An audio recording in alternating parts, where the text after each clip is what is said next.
Hey y'all, hi. So today I'm going to be reacting to a whole bunch of sweaters that are new to the market. And I got this idea from my new makeup hot takes series where I react to makeup that's newly released. I would like to bring some of that energy to talking about clothing, talking about garments, because I love talking about aesthetics in the beauty space and in the world of fashion. And I decided to start with knitwear because it's fall and knitwear might be, is this a radical thing to say? I don't think so. I actually think it's sort of a foregone conclusion. Knitwear is my favorite category of clothing. It's like my favorite thing. So I went through some shops that I like to shop at, the types of places where I'm checking on them to see what they're releasing, to kind of get a sense of what is newly available, like what people are buying and wearing right now. I collected a bunch of sweaters on the spectrum from unhinged to not that unhinged, like relatively hinged. Some of them are pretty hinged, some of them are unhinged. And I'm wearing, I think, a very hinged sweater today in honor of this video. If this is your first time watching one of my videos, welcome. My name is Hannah. I hope you like knitwear. I make these videos about makeup and fashion. I also am a writer. I will link my book down below. I do recommend my book, and I hope you enjoy the channel. I hope you subscribe. Let's go ahead and get into the meat of the video. Okay, first up, new at COS, the fringed wool sweater in the shade brown black. This is the sweater that gave me the entire idea for this video. I've been trying to figure out how to do something like new makeup hot takes with clothing, given that there's not really the equivalent of the Trend Mood Instagram account, something that posts new releases. And it's just a volume issue. There are like way more individual garments that are new to the market than there are individual makeup offerings. The makeup world is just a little bit more niche. So I had to gather the inspo together myself. I had to gather the listings and the images myself. There is a fly in here. I ordinarily wouldn't mention it because I tend to shy away from doing those cliche YouTube things where there's a fly in here. It's like everybody at some point has been like, there's a fly in here. And so I haven't said anything so far, but I feel like this fly is deliberately flying right into frame. If you see it, I just want you to know that I know. We all know it's there, okay?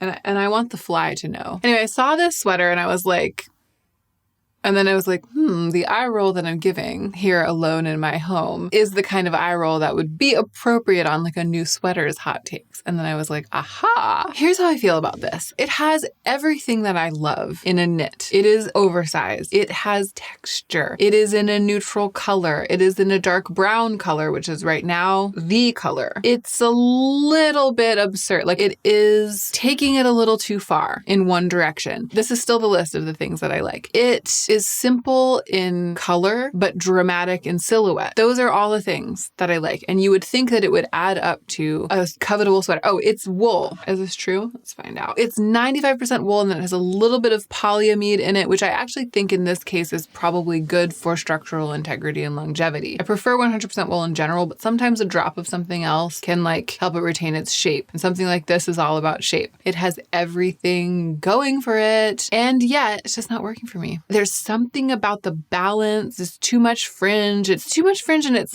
too many the gaps between the fringe. It either needs more fringe or less fringe. I feel like it's got a lot of fringe to the point where it looks almost like a pelt, but then there are these huge gaps between the lines of fringe. And because there's so much fringe to begin with, and then there's the huge gaps, it makes it look like it's losing its hair. It makes it look like it's balding. And then it makes it look kind of lumpy, like the silhouette looks lumpy. I just feel like it's not well executed on the granular level. And so it's an interesting case study. And that's why I wanted to talk about it. And that's why I wanted to make this video at all. It's an interesting case study because it looks good on paper, right? It checks literally all of the boxes. And it's very hard to find a sweater on the market made out of 100% wool with this level of texture, drama, humor, frankly. It has a level of humor to which I kind of aspire in my modern structural garments. But it is failing me. When you look straight at it, it's got a puff on the shoulders and then it goes in there and then it goes out from there. Why is it doing that? It's just, I think that the shoulders, that fringe up here is flapping down and then there's a gap before more fringe comes down. It just makes it look shoddy. It's like a shoddily executed version of what otherwise would be an excellent, a phenomenal thing. Sad to see. A swing and a miss from COS. Oh, I have like 5 things from, well, not from every brand, a lot of things from one of the brands, but I have like 5 things from COS. So we're going through like brand by brand. The crew neck merino wool top from COS. Worth a mention because I think it's one of the best things that's available to buy, to wear. I decided to put it in the video because whenever I have this top in like a cream color and I have it in black, and I have something from COS in the same material in a little turtleneck. And whenever I wear that in any of its colors, I have the crew neck one also in brown. I think I have it in like a beigey brown. Every time I wear it, it's just ever so slightly sheer, and it's 100% merino wools, and you can really see the quality, I think, even like on camera. And it's got that lovely subtle sheerness. I'll often wear like a contrasting color undergarment underneath it, and you can kind of see the straps through, but it's not so much that it would be scandalous to wear like to work, for example. I don't think. It's just perfectly modulated. And I always get people in the comments being like, where's your shirt from? Even when it's linked in the description box, it must be said. I will definitely link it here. I'm going to link this. I will try to link I think I'll be able to link everything. Yeah, because it's all stuff that I've recently found the link. I'm talking about like current listings. So I'll definitely be able to link everything. I'm talking about the merino wool crew neck for 2 reasons. One is to tell you all of you people who, whenever you see me wearing it, are like, where did you get that? I'm telling you now, this is it. This is the crew neck from COS. I have a small. I usually wear a medium in tops because I don't like things to be too tight, but I take a small in this because it's the torso is really long and it's really quite generous. It's meant to not be too tight. So a small works great, just so you know. The other reason that I'm mentioning it is look at this butter yellow. It looks beautiful. And I saw someone in the comments on the video about trends where I was kind of doing a takedown of butter yellow, honestly, saying I would actually love to wear butter yellow, but I don't know where to find it. And so I just decided to show you this. Beautiful. And this is a great way to wear butter yellow, I think, in sheer wool like this. I approve. Moving on. Okay, a sweater where a scarf blooms out of the front of the sweater and then wraps around your neck. I think it looks a little awkward. It's, again, like, well, it's even more of a swing and a miss than the fringe, because the fringe, I liked everything in theory, and then the execution was a little off. This, I don't even know if I like it in theory, because it's very lightweight merino wool, which is fine, but it just doesn't have like chunky texture is something that I really love. And it's hard for a sweater to have chunky texture and for me not to love it. So that first one, it was really going the distance with its awkward construction to kind of make me pull back. This isn't chunky, so it's already got that strike against it. And actually, if this were made out of a super chunky wool, I might like it more, but then you wouldn't get that nice clean cutout, that slice of skin that you see right at the collarbone, which I think that that's the best thing that this sweater has going for it, that it's got like a little asymmetrical cutout moment because of the scarf that wraps around. But the scarf that wraps around part, it looks a little floppy. I think it would be flopping all over the place all the time. I think if I owned this, I would probably wrap the scarf part around like 2 or 3 times to give it turtleneck vibes and like drape it over the back. The scarf part that's flopping down in the front, that's like, it's like waving, it's like coming down through your neck and like waving around. And I own a chunky shrug that has a really long scarf attached to it that loops around sort of infinity scarf style, but it's really chunky and overwhelmed. And you're like wrapped and swathed in this huge pile of thick, chunky wool. Like that's different. What I'm trying to say is I'm not against a scarf being attached to a shirt. It's just, again, the execution here of this thin, floppy, draped scarf that just flops down the front. And also then it sort of looks like it's pulling around the neck. It's got a little bit of cool value. Someone's like, oh, that's cool and different. But then the actual presence of it's falling a little flat for me. I also don't really like this length in a sweater that has a banded bottom. I feel like if it's going to be this long, like come down over the waistband of your pants, I would rather that it be loose down there and just hang like a little bit more oversized. If it's going to have a banded bottom like that, then I want it to be more cropped. That's another thing that's awkward about it. And actually maybe is the whole issue. Maybe if this were more cropped, I would like it better. But just the overall, it's not selling itself to me. They've also done it in a dress. They've gone all in. COS is like, they have gone all in with this scarf sweater situation. And honestly, the cobalt blue, like the really brilliant blue dress version of it is the best execution. So the sweater comes in red and black. The dress comes in navy and cobalt. The cobalt dress, it's working for me because it doesn't have that banded bottom issue because it's a dress. So that's nice. It does have a little bit of like a tight wrist, like one of those long tight wrists. I'm not really that into that because I feel like it makes the sleeve puff out way a lot above the wrist, which is like, it's fine, but it's not my favorite for me. Some people look great in it. It's not my favorite for me. So it has that. But overall, here's what it is. The neck scarf thing is really dramatic. It's like a strong choice. Okay. And on the red sweater that we just looked at, everything else about the sweater was very normcore. That basic B length with the banded bottom right around the waistband of the pants, it's like a little bit trying to be everything at once. Like it wouldn't commit. The sweater with its lightweight merino and its length and banded bottom and its red, sort of flat red color, it like wouldn't commit to anything except it was overcommitting with the scarf thing.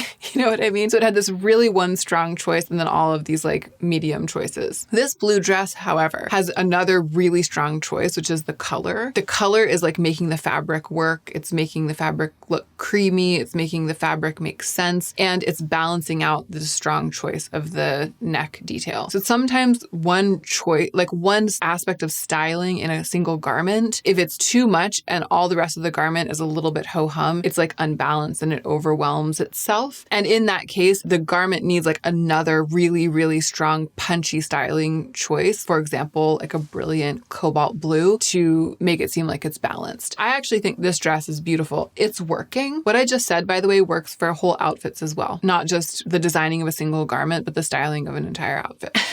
Okay, COS collared cropped knit sweater. It is so cropped that it is so cropped that it only covers the décolletage. Everybody's out. Down below, like the shoulder area, just everybody's out getting cold. I don't know about it. I actually really like the styling from here up. Like I really like how it's ribbed. I really like this thick split collar that's tight to the neck so it's not open. I think that's beautiful. The fabric is thick. It has structural integrity and it's going to retain its structural integrity over time. You can tell just by looking at it that it's a good, solid piece of clothing. And then it's so cropped that it's basically a shrug. It's like she put a shrug on backwards.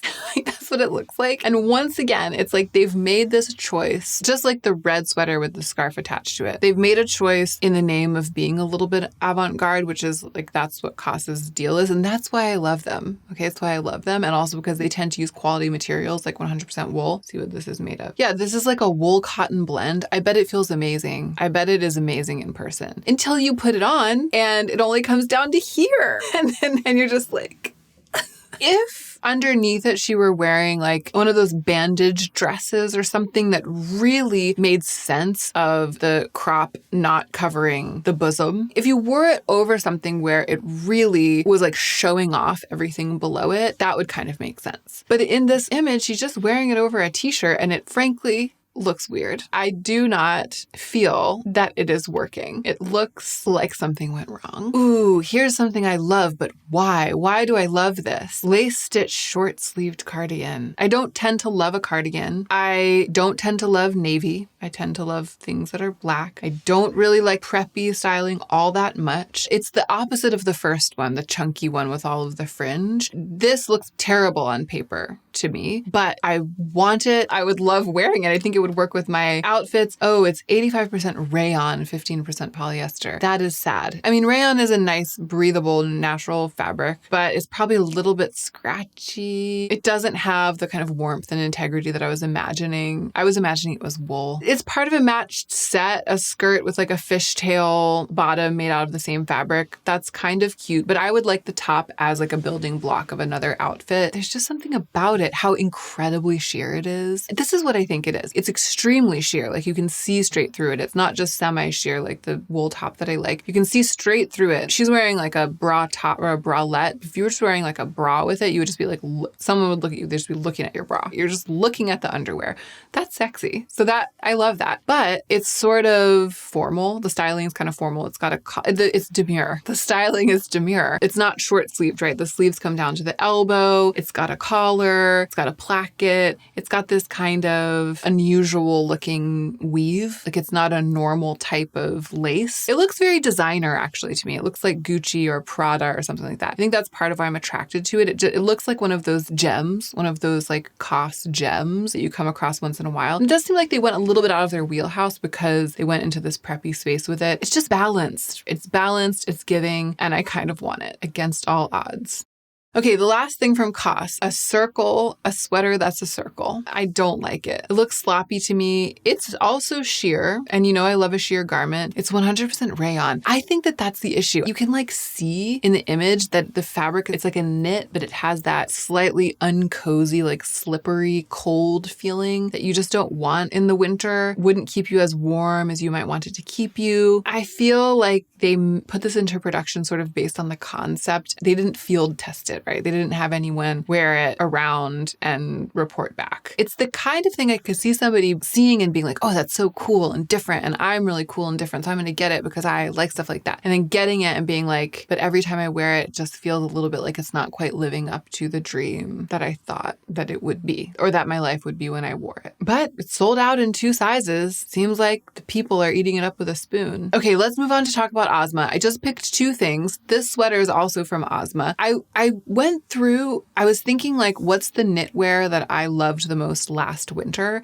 And I like went back to those stores to see what they were up to. It's hard for me to speak ill about OZMA or be too critical. And that's why I only picked 2 sweaters, because I'm trying to give hot takes, right? I'm trying to really go in. But what I did was I picked the 2 OZMA sweaters that are currently available that I feel like are the most outside of the wheelhouse of what OZMA currently does. I tend to love everything that they do, and I mostly just wear, most of what I wear is OZMA. I mean, case in point today. So this is like classic OZMA. Incredibly cozy, super warm, high wool content, but a lot of integrity, because I think it also has a little bit of polyamide mixed into it. It's that thing about structural integrity, like not enough to make it pill, you know, but just enough to give it like a lot of return on its stretch. Beautiful, neutral color, like very natural color, really thick. This new color from OZMA, Fox, I just feel like it's worth talking about because it's so striking. Like it's such a strong color, and it stood out immediately to me because the color and the texture are so intense. This is more like a jacket, right? I feel like, are we wearing this indoors? I mean, maybe in places where it's really cold and it's like super cold inside your house, but this looks to me almost like a piece of outerwear, and the length kind of makes it look like that too. This, for me, if it were more cropped, if it was like more at the belly button, then it would make a little more sense as a sweater. Or if it was really long, like down to the knees, it would be like a duster that you could wear indoors. Weirdly, at this, it's like long length down to the length of like the pocket of your jeans. That really gives outerwear to me. So it's kind of an in-between piece, but I mostly pulled it up to talk about the color. It's stunning, and it's fun to see OZMA doing something a little bit splashier. And that is the reason that I picked this other thing too. I get their emails. I'm like I'm a stan, like an OZMA stan. I get their emails. I got the email where it was like, new version of the Gia sweater in this print Aurora. I opened it up and like fell out of my chair because this is drama for me these days, right? I like see this. I'm like, oh, OZMA released this sweater with like speckles. And then I'm like, like all day long, I'm like, wow, what a day. That's the life I'm living. So it's just how I usually think of like a sprinkles design, which is what this is. New for the season, the coloring on the Aurora yarn is hand painted before knitting, resulting in a unique one-of-a-kind sweater. Yeah, usually this kind of speckled, hand painted yarn turning into a speckled pattern. I feel like it reminds me a little bit of childhood. Maybe that means it reminds me a little bit of the 80s. Or 90s or something. It gives kid a little bit, it gives little kid a little bit, whereas OZMA is usually giving like adult, mature, confident. But somehow this isn't giving kid. This is giving the really refined adult heirloom feeling version of that sort of nostalgic thing. And that's why it hits. If you describe, this is another one that doesn't look good on paper, right? If you described this to me, I would be like, no, not for me, girl. But then I look at it and I'm like, I would love that. I would wear it all the time. It would like call to me and I would want to wear it all the time, like day after day. And it would provide a little levity, like an injection of fun into my wardrobe in a way that would work seamlessly with what I already do and would make sense and kind of keep me from becoming a parody of myself, So I really responded to this when I saw it. It's kind of on my wish list. Honestly, this, of all the things we've talked about so far, including that window pane lace thing with the collar, of all the things we've talked about so far, this is the one that's the most on my actual genuine wish list. So pretty. And this one is actually 100% wool. It's alpaca and wool mix without any polyamide in it. So that's the best. Okay, we have to talk about, and this is like the brunt of the video, we have to talk about Reformation. When I was preparing this video, I cast my mind back to last winter and I was like, what were my most worn sweaters? And honestly, my most worn sweaters were these two oversized, very thin, lightweight, cable knit cashmere cardigans from Reformation. Two of the same color, but one is like a cream color and one is black. I wore them constantly last winter and I've already started wearing them again. As soon as it got cool, as soon as it got even the tiniest bit cool, I dug them out and I started wearing them again. They're such smash hits for me. So beautiful. They were expensive, but cost per wear, I mean, it is all evened out. Like they were really good choices for me last year and again, continue to be. So I went to Reformation because I was curious to know if they have them again. Like, I feel like Reformation, they tend to do the same thing year after year. Sometimes they'll do the same design. I like that. I like it when companies do that. Like OZMA does that, for example. They'll have the same sweater year after year, and they'll maybe release in a different color or a different fabric, but they're trying to make things for longevity. Like they're trying to make things to last in your wardrobe. So of course, it's not going to be popular only for a season. It's going to be something that people would want to buy this year, and then they'll want to buy it again next year as well. So they keep making it. COS actually also does that. The merino wool shirt, it's actually, I've never even thought of this, but the brands that I tend to gravitate towards do that. They'll make the same thing. They have the things that never go out of style, and therefore they never just drop them off of their roster. Not everything, but like a core of things. Anyway, I wanted to know, I was like, is Reformation doing that again? Are they still going to be carrying that sweater? Are there going to be new colors? Are they going to have it like in a slightly different texture? So I went back and I started perusing their sweaters. The first thing I saw was this cashmere boyfriend sweater, $168, multi-stripe, crimson multi-stripe. This looks to me ugly.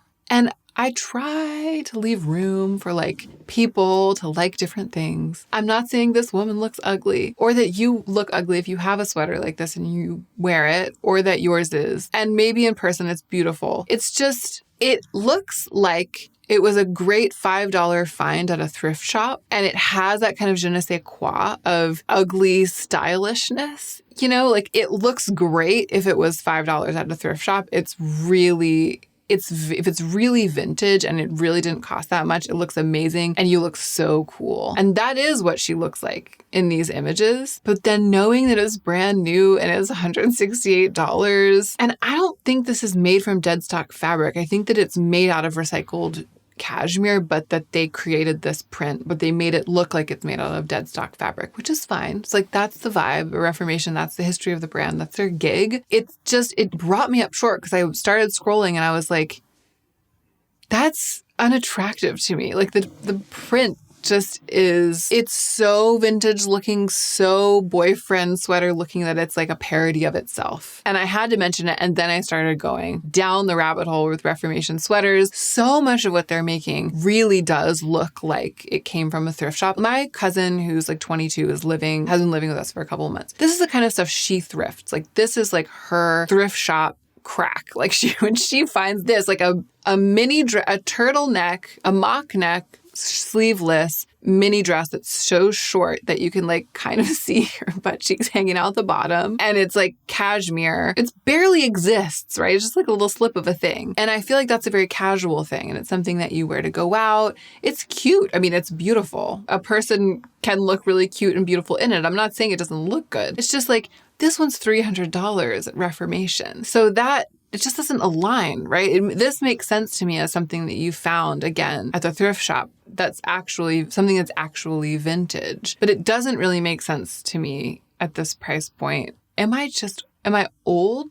Am I just old? Am I not hot? Am I not hot anymore? And so I don't get that this would be a good choice. I don't know. I mean, I spent a lot of money on a cardigan that I also think is nice and sensual because it's semi-sheer, it's very drapey. It just reeks of like a faux vintage thing that you would buy it and wear it and you wouldn't tell anyone that you got it at Reformation. You would be like, oh no, I got it at the Goodwill for $1. And the same is true of this, the Caspia cashmere cropped cardigan with these plastic buttons. It just looks so much like something you see when you're going through those thrift shop racks. It looks so much like a holdover. It looks so much like something that was made in like the 50s or 60s and that's still hanging around at the thrift shop that I look at it and I feel like I can smell it and it doesn't smell good. It's almost too much the thing it's trying to be. I would like this better if the buttons were made of a higher quality material and they were just like a nod to those crazy plastic buttons from a bygone era instead of actually being those crazy plastic buttons. They're so heavy that they're like, that the part that's unbuttoned, they're like flopping over and falling down. I just think it's a bridge too far. The buttons, just the buttons. The silhouette is fine. Okay, so the Elena cashmere scarf tank, I only brought this up because once again, we have a scarf attached to a shirt. Cost didn't just make it up. It's like a thing that's happening. It makes a little more sense to me here, honestly. It makes a little more sense to me here because it makes sense that you would like wrap it around a couple of times and have it hang down. There was something about the front of the shirt with the cost one pulling around and down that was like not right. But this is okay. But I wouldn't have pinged it to talk about if I wasn't seeing like scarves attached to shirts everywhere right now. This cashmere horse sweater, I don't love it. I think it's well executed, but once again, you know what? Remember everything I said about the OZMA sweater, about how it reminds me of childhood, but it's like a beautifully executed grown-up version of a thing that I associate with being younger. This is exactly like that, but I don't think it is as well elevated. It hasn't been brought as far into adulthood, which maybe makes sense because maybe it's for people in their 20s and I'm soon going to be in my 40s. So maybe it's not for me.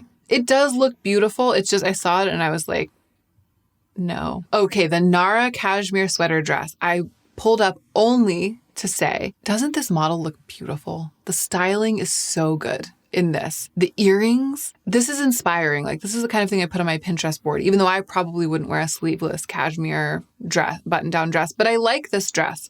I do like it. It's just the styling with her hair, the earrings, and then the gold bangles on top of the gold bangles are on top of the sleeve of the dress, which is pulled down like over the heel of her hand. I just think that's stunning. And then she has like a burgundy clutch, we're just taking a moment to appreciate the styling and how beautiful she looks. I feel inspired by this image. Okay, another slightly unhinged thing, a cardigan that ties in the front but doesn't cover anything. And so it's like, are you wearing a bra? Like, does this make sense? It wouldn't really work if you had a tank top underneath, or would it? Like, who's buying this? Who's wearing this? How are they wearing it? Again, these women look amazing. The women in the pictures look amazing. But what's it for? Is it for going out at night and looking amazing? If it is, then aren't you going to get hot at the club? Or are you just wearing it to dinner? Maybe you're just wearing it to dinner. I'm not saying it's terrible. It seems like it might not sell well, or it is going to sell well to a whole bunch of people with whom I'm totally out of touch. The sage bell sleeve cardigan, once again, a scarf is attached. Very witchy vibes here. Okay, now we're getting into something that I really love. This oversized cashmere polo. The color, hedgerow, perfect. The length, it's working because it bells out. It's loose at the waist, right? It's not clinging. It doesn't cinch in like that red cost one with the scarf did. It bells out, right?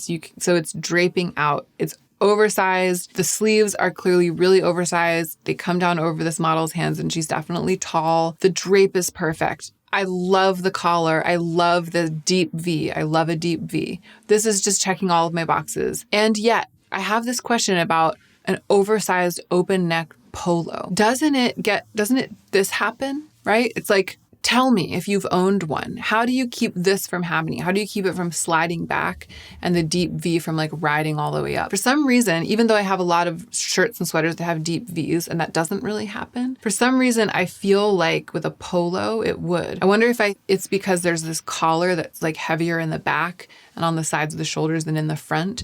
And I feel like the collar would start like pulling it down your back and the V would slide up. There have been many times when I've wanted to buy an oversized polo like this with like a loose drape and a deep V, and I didn't buy it because I was like, it's not practical because this will just happen. But that's not based on data. That's just something that I think. Am I right or am I wrong? Okay, here we have this year's version of the thing that I had last year, the capri oversized cashmere cardigan. Sadly for me, because I probably can't buy any more of these, I like these two colors even better than the colors that I had from last year. This like gorgeous brown walnut, brownish gray, and then this absolutely gorgeous light cream color. I like them better. And I like the textural stripes better than the cable knit of the one that I have last year. So this is like the new and improved version of the oversized Reformation cardigan. And I'm very happy to see it. It's an improvement on the one that I bought, but I will just continue to wear and love the ones that I have. Okay, I had to check in with Jenni Kayne. I really love like the couple of Jenni Kayne pieces that I have. And some of the things that I covet from Jenni Kayne that I've tried on in store are perfection. And it would be amazing if someday I could buy them. I think that the really high quality things are so good. And if it's something that you can afford, if it's in your wheelhouse, it's a really good brand to know about because there's always that cozy, relaxed je ne sais quoi. You can see the quality and the things like last forever. It's just absolutely beautiful. But I came to Jenni Kayne to see what they're doing in knitwear this year, and I came across this pleated skirt. Why is Jenni Kayne selling a $400 pleated skirt made out of polyester? What's going on? I love the way this looks. And when I saw it, I was like, oh my gosh, I'm going to put this on my wish list. I love the way that this pairs with all the oversized sweaters, the cardigans, slim fit sweaters, the length of it. Everything about it is perfect. It's both fitted and oversized. It's got slouch. It's got texture. The colors are gorgeous. Like everything about it is perfect. And then they went to the description. It's like 100% polyester. Just like a pleated polyester skirt, which honestly, I would accept it from Jenni Kayne even if it was like $150, but it's $400. It's like something slipped through the cracks. I don't know. I don't even know. I know this isn't knitwear, but it is unhinged. So I put it in the video. Everything else looks amazing. Everything else Jenni Kayne's doing looks amazing. The chocolate porter turtleneck. It's like everything's perfect. The cashmere jet turtleneck and this like slightly loose marshmallow white ivory weave, almond, sugar, everything. Everything else looks amazing. And then like a blight on the offerings of Jenni Kayne, a $400 polyester skirt. All right, I'm nearing the end of my capacity to interrogate knitwear offerings, but I know that you're going to be like, what about BABAA? So I'm finishing it off by just revisiting BABAA, which is probably my favorite knitwear brand. And I just have a long and storied history, right? I coveted BABAA sweaters for a really long time, finally bought one years ago, like 4 years ago, made an entire video about it, which totally holds up, by the way. Everything I said, everything that I hoped would be true in that video is true. I continue not only to love that original sweater, but to not regret having then gone kind of crazy, BABAA in the following year. I was doing a little bit better. We became a little bit more financially stable. I had a little more expendable income, and I basically spent it all on BABAA sweaters. And I accumulated a tiny little collection. And then I did something that I've never confessed to on YouTube. I went on a BABAA no-buy. A spending freeze probably almost 2 years ago at this point. And I've stuck to it because I was insatiable. And they're very expensive pieces. And they are heirloom quality, last forever, wear forever. They are that. But even when they are that, there's like a limit to how many one should be buying, you know? So I've taken a break from BABAA. I've just been enjoying the ones that I have. I've taken a break from going to the website, checking out what they're doing, buying from them. I've taken a break, going back to visit. These are my feelings. What I want when I look at BABAA is my two most worn silhouettes in undyed cream, because now I wear a lot of cream and white. And back when I was originally putting together my BABAA collection, I didn't. So I have more colors mixed in than I would want. This sweater, the number 15, I have it in mist, which is like a light warm gray. This is actually my most worn BABAA sweater. It was a gift from Joe a couple of years ago. This may surprise you, right? Because we all thought I was the most obsessed with the 17, the really oversized one with the huge funnel neck. I do love that, and I have it in a couple of colors. I do love it. This is the most worn though, because the cropped silhouette makes it effortless to wear with absolutely anything. And it's not as oversized doesn't swallow me as much, so it's easier to wear with makeup, jewelry. It's easier to roll the sleeves up and do things. It's just easier to live in. And I only have one in this silhouette. And so if I were to get another BABAA, I would want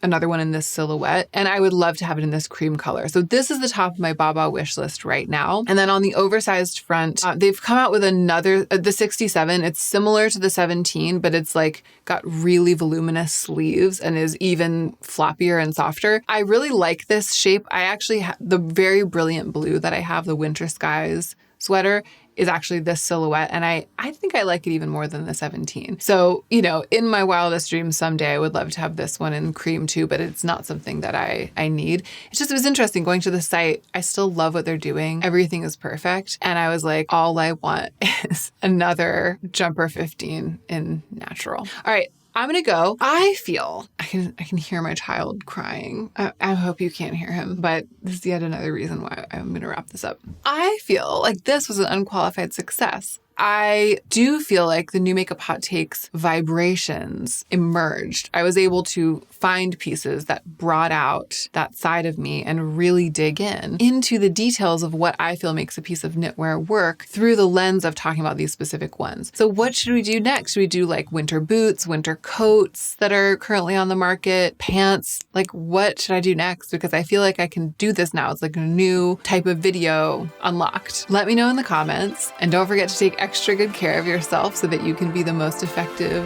version of yourself as you do your work in the world.